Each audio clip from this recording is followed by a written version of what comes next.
have somebody that is going to join us. She goes by the names of Abaasa, Julian, and of course she's going to be joining us shortly. If you are on radio, I will give you some brief interview about her and of course what she basically does, and she's going to be the horse's mouth, like speaking from the real facts. Now, ladies and gentlemen, Abaasa Julian, like we promised, is joining us, and of course she's already on air.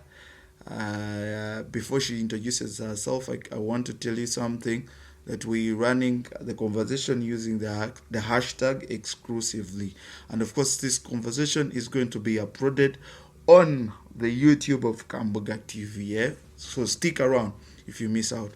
So ladies and gentlemen, Julian Abaasa, talk to us. Good afternoon. Is it a good afternoon? It's a good afternoon here in Uganda. Thank you for hosting me. It's my pleasure. It's your pleasure. What else do you want to know? So, Julian Abaasa, who is this Julian? Like, to fill in, who is Julian for simplicity?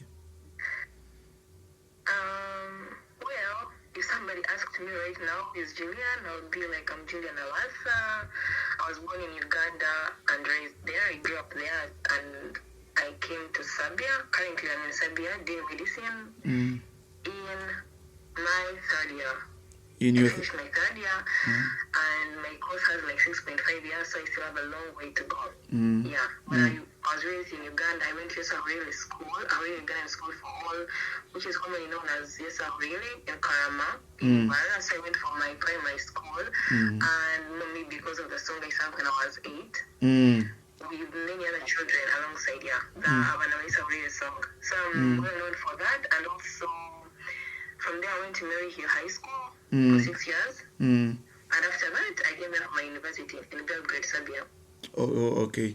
Leaving that aside, are you one of the pioneers of Yesu Ahurire?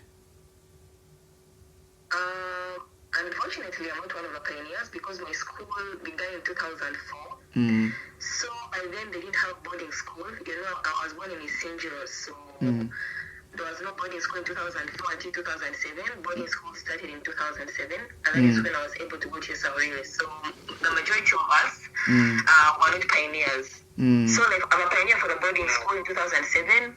That was primary one, but from 2004 until 2006, they only had nursery. It was a nursery school, like baby class, middle and top class. When they introduced P1 class, they also introduced boarding. And that time in 2007, very many children were able to come from all over. Well, actually like 20 something. The school had like only 20 something or 40 by 2007. But in 2004 it was only four children. If I can remember, there was John Ainamani. If you see the guy in the Ahurire songs, album, the only boy singing, he was a pioneer. And some other girl called Nyarani Monique, she was a pioneer. And then some other girl called Andinda Shina, I don't remember the other pioneer, I forgot. Yeah. The other pioneers. I wasn't a pioneer. You forgot about them. Then the teacher you were singing about in the song, there's a song where you are. Teacher Agnes Micheze. Yeah. She was still there, but. Yeah, she's still there. She was the founder, I think, the first headmistress. It was a community school. It was a school by the community Yesu Ahurire. So it was founded by Father Tsima Emmanuel. Most people think it's Father Bashoa who founded the school.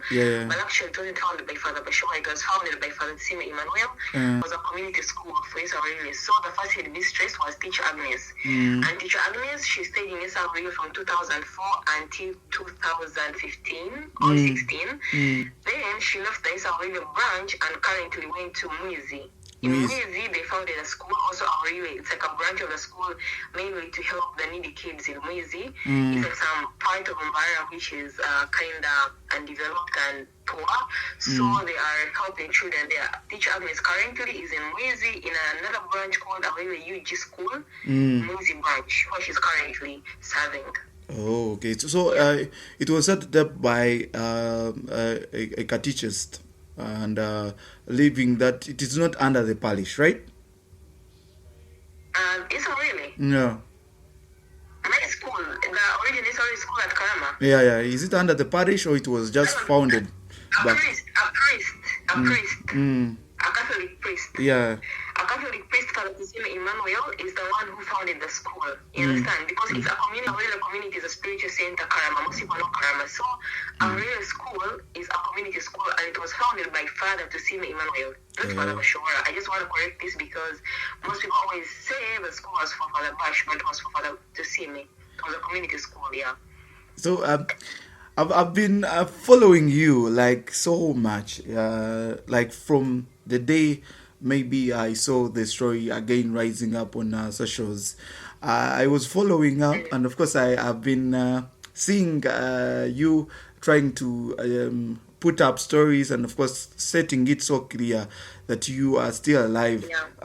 So where did this news start from? Like for us, we as young kids growing up, watching you on TVs, small TVs, those TVs that have big stomachs. That's how we call them. We used to see you, and the story around that was like she is no longer there. She was maybe murdered by the stepmom. So where did that story start from? When did you start hearing that story or rumor? Really, if you ask me as a child, because like right now, these past few days, I've been trying to process what happened. Because, so I was still young. That was like 2011. I don't remember the first time I first heard of it, but all I remember in 2011, we went to a certain wedding in Bushenyi. Would have forgotten the name. We went to a certain wedding in Bushenyi, and then we performed. So when we started to sing, I got a mic. I asked the DJ microphone. He gave me a microphone, and then the DJ is like, "Wait a minute, is it you, or you're just standing in for somebody else?" I'm like, "It's me." I just said it's me. Then he's like, "Well, I'm so sure, like, Julian Abaasa, but this is Julian." They literally really confirmed I was the one. And I was very shocked. Like, wait a minute, is it like, am I dead? And everyone, to my surprise, in the crowd, everyone who had every guest who had come for that wedding knew about it. And everyone was like, Randy. I felt sad. I started crying, like, wow, I'm not dead, come on. But it was the first time I heard of it. And then since then, it was like people said to come to my school to like verify if I was dead. I was encouraged at my primary school or Yesu Ahurire Community, those who come for prayers, and they'd come to check and ask, you understand?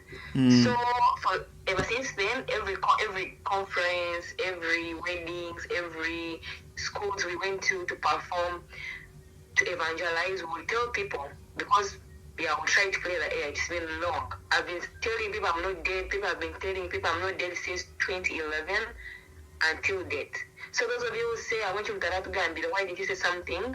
It means, no, we tried. Even in my class, let's say at school, I'll tell people if there is a chance. I'm not the type of girl who's gonna go saying, "Hey, it's me that sang that song." I don't like that. You understand? But whenever it would come out as a topic, I would like try to say, "Well, it's me. Do you need proof?" Something like that, yeah. So about, I saw you also sharing in the video your dad, your mom. How does this news like break into their ears? How do they feel like that bad news of their daughter being maybe talked about, she's dead, and when she's alive? How did that feel, or mommy? Well, I don't know. But all I know, my dad was like very disappointed. Even if it's your child, people saying things, you have a second wife, the stepmother killed the child. I really don't know. Actually, I've never asked my parents how they felt about it. All I know, if you call my dad right now and you open that topic, he's just gonna like ignore you. He doesn't like it. You know, they tried to ask him. I don't know how difficult it was for them. I don't know how they felt. I never asked them. But all I know is that my dad kind of like tried to ignore that thing. He even doesn't introduce me Julian. No more Sean was the other thing. No, he says Julian is a student next year, so she's going to become a doctor. That's my dad. He's proud of me that I kind of walked past. My parents are proud of me, and my family are kind of proud of me that I walked past the Yesu Ahurire song, Yeah. and I was able to build my life. The other person I was dead, you know. Yeah, yeah. You should be a star. Come on, like I can still be a star. That song, you understand? So about the talent, and of course about singing. Do you regret?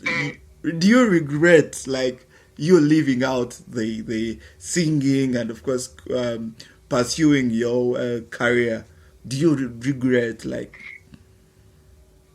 Well, it was like I feel because when like after 2020 when social media came in, I was like, I wish there was social media back in my days. I would be a star. Like, I would be super famous, you know? But you can still be a star. Social media in 2008. Like, how the song was very famous. And it's everywhere. People know you, they follow your daily life, I'll be very famous. That's one thing I regret. I feel like, oh my God, I would have been very famous. Because one of my life dreams, I want to be very famous and popular for being influential, for being like a super great, successful doctor. You understand? Not as a famous artist. I want to be famous for my career, for my impact, for activism, for advocacy. I want to be famous for that. You understand? But then I regret, I'm like, wow, I would have been a star. I would have been very famous. But the talent. But still. Like, I don't even, right now, singing is not even my talent. No. But still, you ain't the talent. Do you at times maybe go back in the memories and you sing along to the songs you used to do, or have you ever hit the studio and do some song at this age? Guys, I want to make one thing clear. I want to when people say they died, I didn't die. I had a life. I continued to live. We sang these songs. We produced a second album called Yesu Ahurire, but we were not allowed to produce it. Put it to the public. I don't know why. These are questions I need to ask right now. I think after the rumors, like there is a child protection policy. We as kids need to be protected. You understand? Yeah, I understand. Kids out there and singing, doing stuff like that. It's not like safe. You understand? Something like that.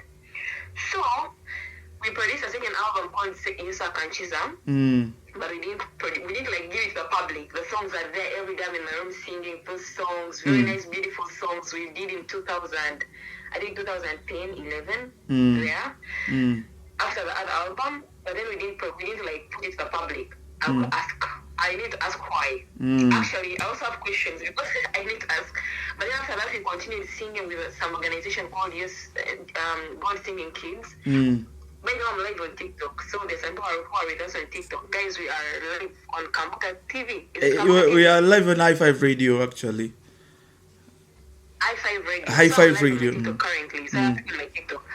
So after like 2010, there was an international organization from Austria, Germany, Yesu Ahurire, and they started a children's youth ministry. So different kids, those of you who went to Yesu Ahurire for conferences, you saw Kissy Kids. Kissy Kids, I'm holding the sticker right now. For those who are live on TikTok, you can see it. If you know about Kissy, then I was singing with Kissy. We stopped doing solo as a school and also in local language because I don't know why.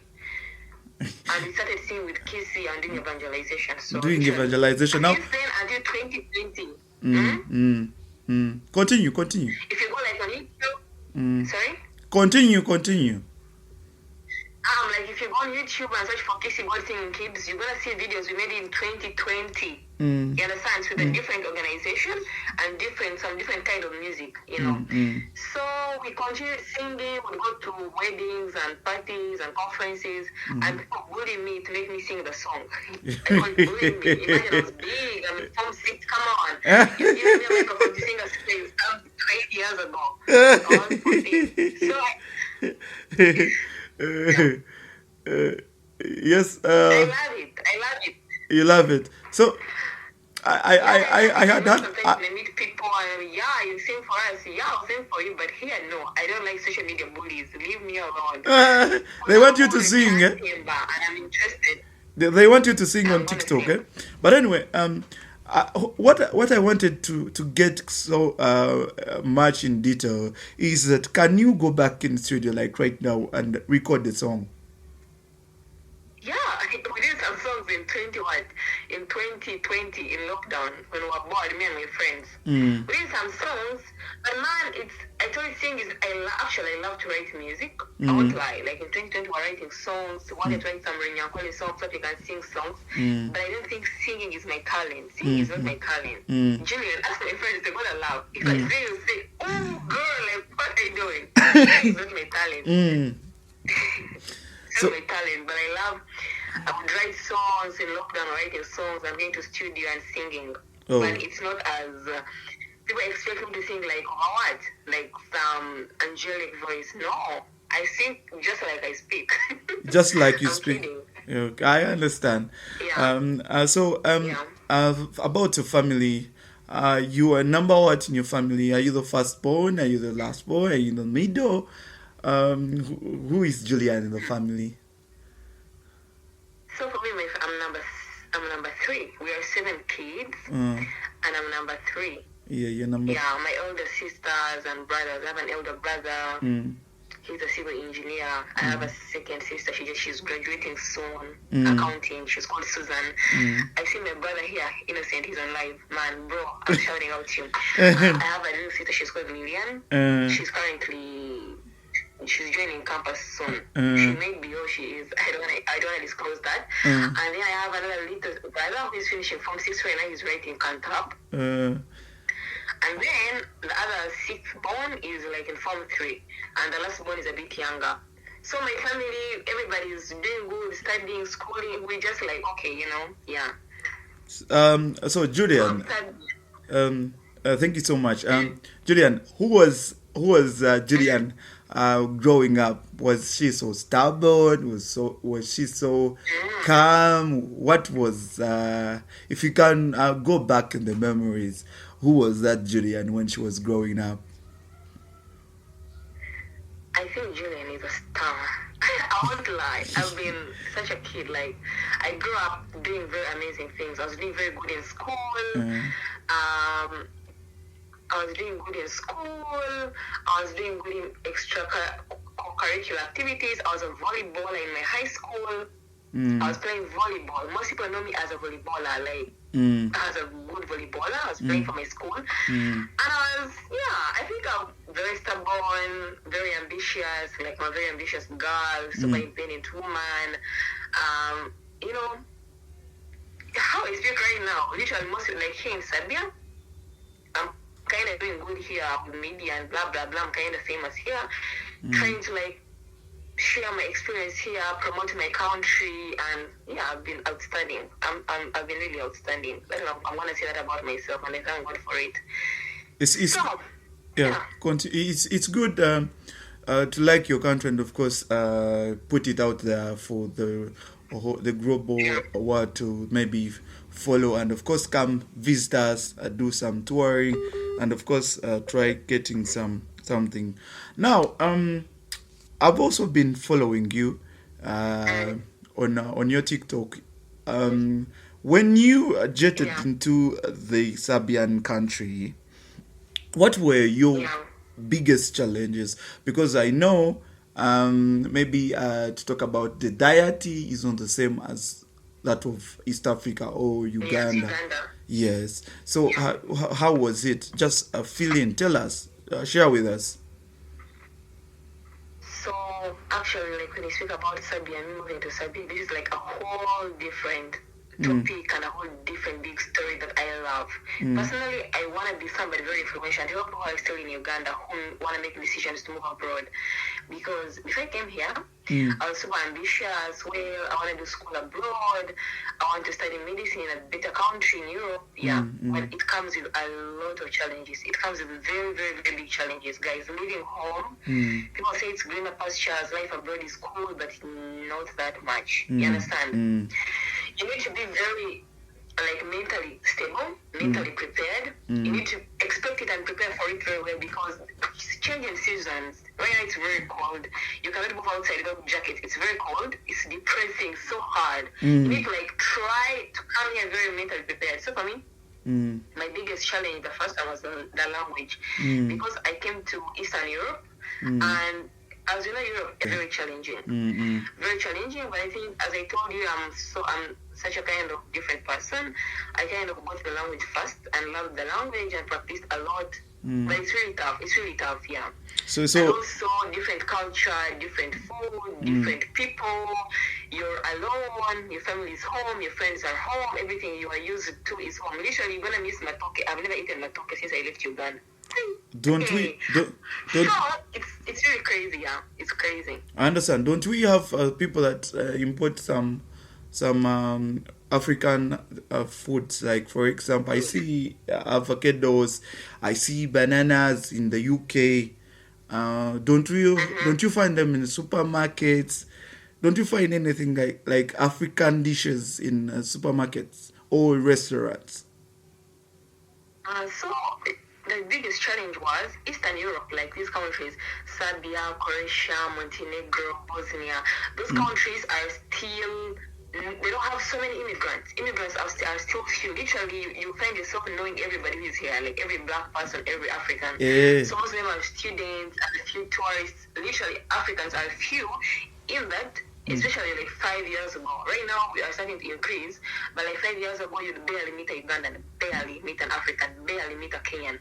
So if immigrants are few, then you can't have immigrant shops. You understand? You can't have like you can't have African food shops and blah blah blah. But right now, Uganda, actually we have a Uganda shop here, like a Uganda hub. They launched it last year. Maybe you heard of it in the press, Uganda Connect, and they are trying to import in some foods. But for now, no matoke.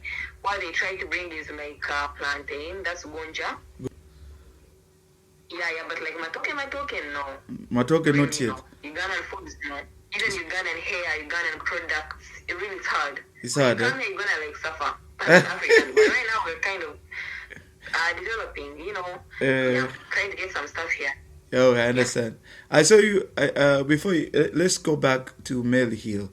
What was your position? Were you a prefect? Did you at one moment decide to stand like a prefect in your school, like when you back in Mel Hill?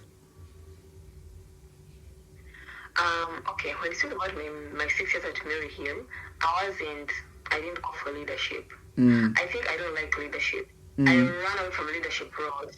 You understand? At Mary Hill, what was I even doing at Mary Hill?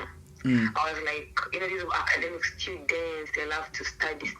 It was the all about butts. books, then volleyball. They call them the butts.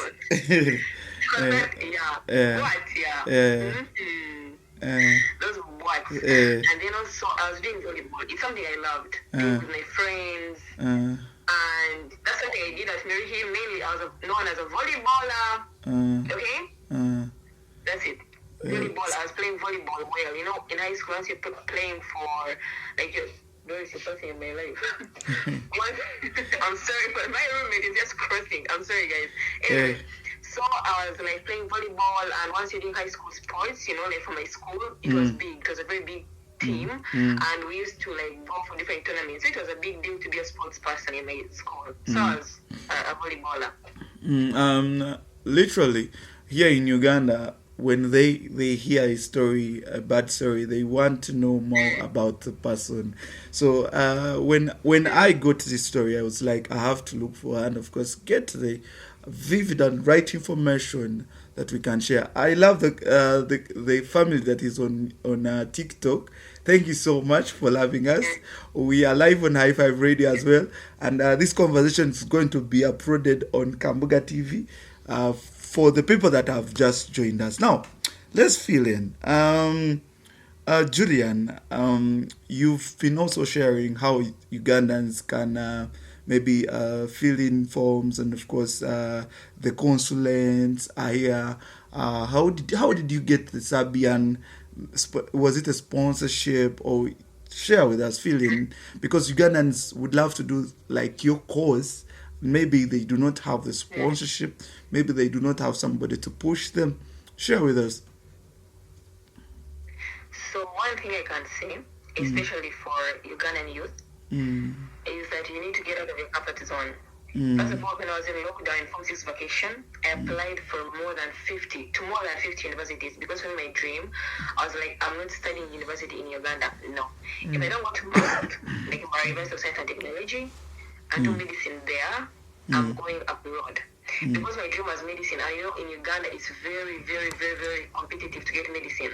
On the government or good universities, you understand? So I was like, it's either must or I'm going abroad. So during the lockdown, I applied to more than 50 universities. First of all, don't think these scholarships are gonna come to you just like that. They won't come handy like to you. You need to put in some effort. You understand? It was along the way that I kind of got the opportunity. I applied to 50 universities and got rejections. I wasn't replied. So one thing I can tell the people out there who want to move abroad, you need to put in the effort. And one thing we need to do is read a lot. All these websites, there is information out there. You need to read a lot. Read, don't just scroll and wait for videos, someone send a link and you apply directly. No, you need to read a lot. For the Serbian scholarship, it's really competitive. It only has like 2 slots or 3 slots. That one, it's very competitive. But then there are many other scholarships. For example, there is a Malengo scholarship that is taking students to Germany, and that one is big because they'll be taking like 500 students or 600 students this year. The deadline already closed. But how will you know about Malengo if you're not searching for scholarships? You need to search to know and read more to know, because the deadline was in October. That's one. There are so many scholarships on the Ugandan website, especially for those students who are performing very well. If you know you performed very well, there are so many scholarships on the Ugandan website. Okay? But those who are planning to move abroad for like work, for like you have your boyfriends, you people. I don't want to say this. But people are getting boys, people are getting men. People are going to my TikTok, they start on TikTok and getting partners. I don't know, like people are already decided because of that. So if you're one girl or boy or man, whatever, you need to search and read. So if I just be brief and go straight the point to Serbia. For Serbia, we don't have an embassy in Uganda. We have a consul, like a consul and a consulate, and they're in Bogolovi. Okay? Just go on Google and type Ugandan consulate in Serbia, and it's in Bogolovi. Their phone numbers are there. You can call them. Or some people apply directly through the Kenyan embassy, because Serbia has an embassy in Kenya. It's for all East Africans, so you can just apply directly for that. For example, you don't need much. You need a passport. You need like 70 euros. That's like for your visa. And you send the documents via DHL Kampala. You send Nairobi, then you apply. You understand? Something like that. So hey. Continue. No, you were going to ask what? You were saying, but there's something that you were going to add. I wanted to say, but those ones of you who are saying Serbia, you want to come to Serbia, it's a very good country, beautiful, peaceful, and yeah, I would recommend highly. But don't expect a big wage, because Serbia, if you compare it to like other countries, other European countries, the salaries are still minimum, not that much. You can survive, don't expect to build your mother a mansion after 1 year. You need to be very patient. You can survive. Are there good jobs? For example, jobs in, the language can be a barrier, but are there jobs in some sectors, for example, talk about engineering? Can Ugandans fill in and maybe get the jobs? So I won't lie to you.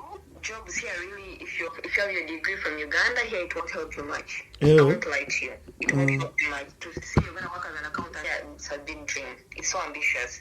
Jobs here, you literally gonna go in restaurants, be waitresses, work in warehouses. Those are black jobs. I'm telling you, those are black people jobs. In warehouses, work in KFC, go to McDonald's, do cleaning jobs. Those are the jobs for Africans. Make fast food. So if you want to come here, you should come with a mind that you're going to be ready to do that. Working in warehouses, you're working in Coca-Cola, you're packing in crates and stuff like that. It's really not easy for us. So if you want to make a decision to move abroad for work, you really need to go mentally prepared that you're going to do those black jobs, cleaning, really, the blue-collar jobs.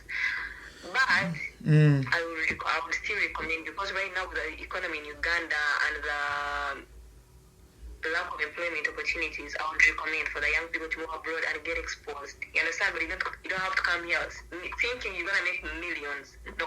Yeah. You will come here and learn life, learn how to deal with life. Because like personally, right now, I've really learned a lot. Right? I've liked survive anywhere. I've liked the way you do your Sabian language, and of course for a short time, for somebody like you from Uganda, somebody can maybe think that you grew up in Sabia, and which is not true, eh? So I like the way you